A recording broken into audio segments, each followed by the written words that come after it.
أعوذ بالله من الشيطان الرجيم بسم الله الرحمن الرحيم تلك الرسل فضلنا بعضهم على بعض منهم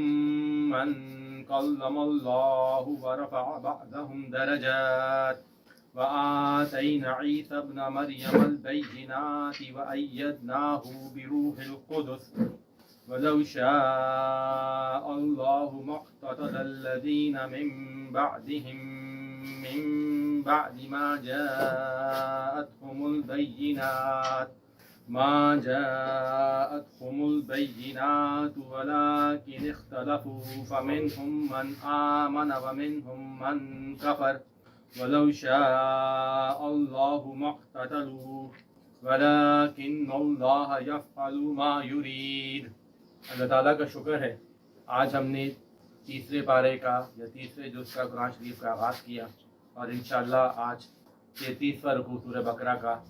اختتام پہ پہنچے گا۔ ترجمہ آیت نمبر 253 کا یہ ہے، اللہ تعالیٰ نے فرمایا یہ رسول ہیں یا یہ سب رسول ہیں، ہم نے فضیلت دی ان میں سے بعض کو بعض کے اوپر، اور ان میں سے کچھ سے کلام کیا اللہ تعالیٰ نے، ورفع بعضهم درجات، اور بلند کیے ان میں سے بعض کے درجات، وآتینا عیسیٰ ابن مریم البینات، اور ہم نے عطا کی عیسیٰ ابن مریم علیہ السلام کو واضح روشن نشانیاں، وأیدناہ بروح القدس، اور ان کی مدد فرمائی ایک مقدس فرشتے سے، وَلَوْ شَاءَ اللَّهُ مَا اقْتَتَلَ الَّذِينَ مِن بَعْدِهِم مِّن بَعْدِ مَا جَاءَتْهُمُ الْبَيِّنَاتُ، اور اگر چاہتا اللہ نہیں لڑتے وہ لوگ ان میں سے ان کے بعد جب بعد میں روشن واضح نشانیاں ان کے پاس پہنچی، وَلَٰكِنِ اخْتَلَفُوا فَمِنْهُم مَّنْ آمَنَ وَمِنْهُم مَّنْ كَفَرَ، اور لیکن اختلاف کیا پس ان میں سے من آمنا کچھ ایمان لائے، ومنہم من کفر، اور ان میں سے کچھ نے انکار کیا یا کفر کیا، ولو شاء اللہ ما اقتتلوا، اور اگر چاہتا اللہ نہ وہ لڑتے، ولکن اللہ یفعل ما یرید، اور لیکن اللہ وہ کرتا ہے جو وہ چاہتا ہے۔ پچھلی آیت مبارکہ کا جو اختتام ہوا تھا وہ اس بات سے ہوا تھا وَإِنَّكَ لَمِنَ الْمُرْسَلِينَ، کہ اے رسول اللہ صلی اللہ علیہ وسلم بے شک آپ اللہ تعالیٰ کے رسول ہیں۔ بات کیا چل رہی تھی؟ بنی اسرائیل میں جب طالوت اور جالوت کا مقابلہ ہوا تو اللہ تعالیٰ نے شکست فاش دی جالوت کے لشکر کو، اور جو مدد آئی وہ آئی حضرت داؤد علیہ السلام کی شکل کے اندر۔ وہ بنی اسرائیل کی تاریخ کا ایک روشن ترین واقعہ تھا، کیونکہ اس کے بعد ان کی سلطنت کو بہت عروج ملا، اور علماء کرام جو جنگ ہوئی تھی طالوت کی اور جالوت کے درمیان اس کو بنی اسرائیل کا غزوہ بدر بھی کہتے ہیں۔ اب سورہ بقرہ کے اندر جو دوسرا حصہ ہے سورہ بقرہ کا، اس میں مسلمانوں کو غزوہ بدر کی تیاری کروائی جا رہی ہے تاکہ وہ لوگ تیار ہو سکیں۔ تو اللہ تعالیٰ نے واقعہ بتایا بنی اسرائیل کا، اور واقعے کا اختتام اس طرح سے ہوا کہ جس طرح داؤد علیہ السلام، حضرت سمیول علیہ السلام اللہ تعالیٰ کے نبی ہیں، اللہ تعالیٰ نے نبی کریم صلی اللہ علیہ وآلہ وسلم کو بھی اللہ تعالیٰ کا نبی بنایا ہے۔ اس وقت بنی اسرائیل کے جو قبائل تھے وہ مدینے میں تھے، اور وہ اس واقعے کی تاریخ سے بخوبی واقف تھے۔ تو یہاں سے ہمیں اس بات کا بھی پتہ چلتا ہے کہ یہودیوں کو اس بات کا بخوبی علم تھا اور ہے کہ رسول اللہ صلی اللہ علیہ وآلہ وسلم اللہ کے آخری اور سچے نبی ہیں۔ ان کی اپنی روایات کے اندر ان چیزوں کی پیشن گوئیاں ہوئی ہوئی ہیں، اور وہ قوم خود ایک کافی لمبے عرصے تک حق کی جستجو میں لگی رہی ہے۔ ان کو اس چیز کا علم تھا کہ اللہ تعالیٰ کا کلام کس طرح کا ہوتا ہے، وہ نبیوں کی اولاد ہیں، ان کو ان ساری باتوں کا پتہ تھا۔ تو سوال یہ پیدا ہوتا ہے کہ انہوں نے رسول اللہ صلی اللہ علیہ وسلم کی دعوت کا انکار کیوں کیا؟ وہ بات ہم کو اس آیت مبارکہ میں سمجھائی جا رہی ہے۔ بات یہ بتائی جا رہی ہے کہ اگر کوئی قوم کسی شخص کے پیروی میں لگ جائے اور وہ اس کے لیے ایک قسم کا خاص لگاؤ پیدا کر لے تو وہ ایک طرح سے حق سے ہٹ جاتی ہے۔ بنی اسرائیل کے ساتھ مسئلہ کیا ہوا؟ ان کے ساتھ مسئلہ یہ ہوا کہ جب انہوں نے دیکھا کہ وہ عزت اور وہ مقام اور وہ جو ہمارا رتبہ تھا کہ ہم نبیوں کی اولاد میں سے چلے آ رہے تھے اور تقریباً کئی ہزار سال اس بات کو ہو گئے تھے، اللہ کی کتاب ہم پہ آتی ہے، اللہ تعالیٰ کے رسول ہم پہ آتے ہیں، اللہ تعالیٰ کے فرشتے ہم پہ آتے ہیں، اور جو ہمارے نبی تھے اللہ تعالیٰ کی دعوت تمام علاقے میں دے رہے ہیں۔ تو جب انہوں نے دیکھا کہ یہ چیز ان سے جا رہی ہے اور رسول اللہ صلی اللہ علیہ وسلم اب دعوت کا سلسلہ شروع کر چکے ہیں،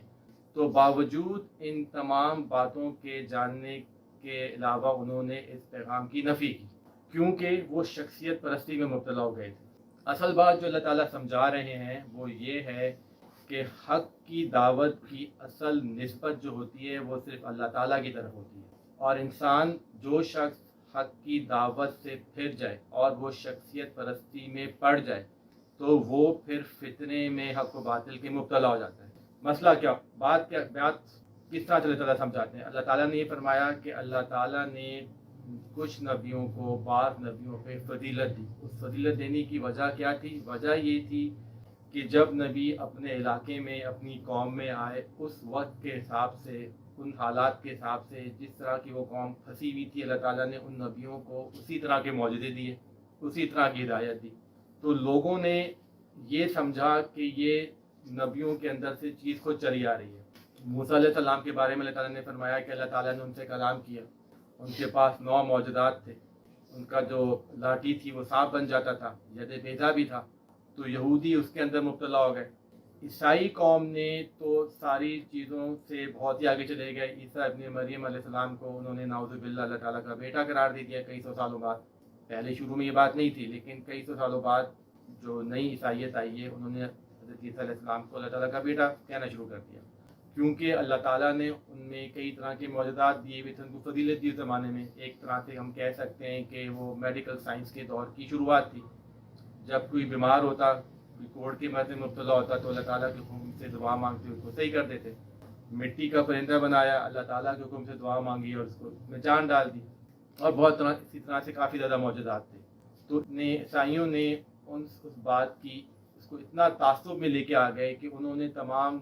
پچھلے نبیوں کی جو ویلیو تھی اسے ختم کر دیا۔ یہودیوں کے اندر ایک قبیلہ جو تھا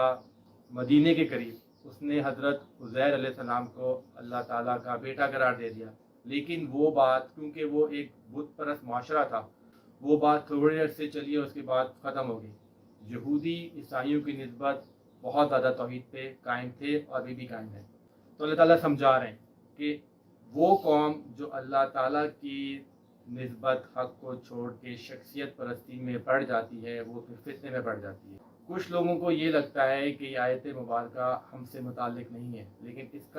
آیت مبارکہ کا ہم سے بھی اتنا ہی گہرا تعلق ہے جتنا بنی اسرائیل کے لوگوں سے تعلق ہے۔ ہم یہ دیکھتے ہیں کہ ہماری سب سے پہلے تو ہم کو شکر کرنا چاہیے کہ ہم خاتمون نبیین صلی اللہ علیہ وسلم کی امت میں سے ہیں۔ ہمارے لیے وہ امتحان نہیں ہے جو بنی اسرائیل کے لوگوں نے دیکھا کہ جب امامت وہاں سے تبدیل ہوئی، لیکن اس کے باوجود ہم یہ دیکھتے ہیں کہ شخصیت پرستی کی وجہ سے ہمارا اسلام کتنا بڑھ چکا ہوا ہے، اور یہ اسلام صلی اللہ علیہ وسلم کے وصال کے بعد سے ایک دم یہ سلسلہ شروع ہو گیا۔ کئی گروپ بن گئے،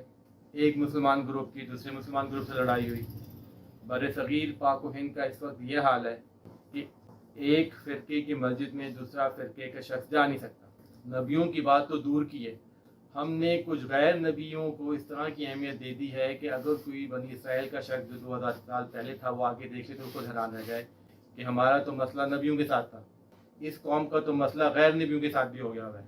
وہ اس کو کافر کہہ رہے ہیں، وہ اس کو کافر کہہ رہے ہیں۔ تو اللہ تعالیٰ ہم کو یہاں پہ یہ سمجھا رہے ہیں کہ جو فضیلت اللہ تعالیٰ نے کسی نبی یا کسی رسول کو دی ہے وہ صرف اور صرف اللہ تعالیٰ نے اپنی مرضی کے حساب سے دی ہے۔ کسی شخص کو کوئی اختیار نہیں کہ وہ اپنی طرف سے کسی کو کوئی فضیلت دے دے۔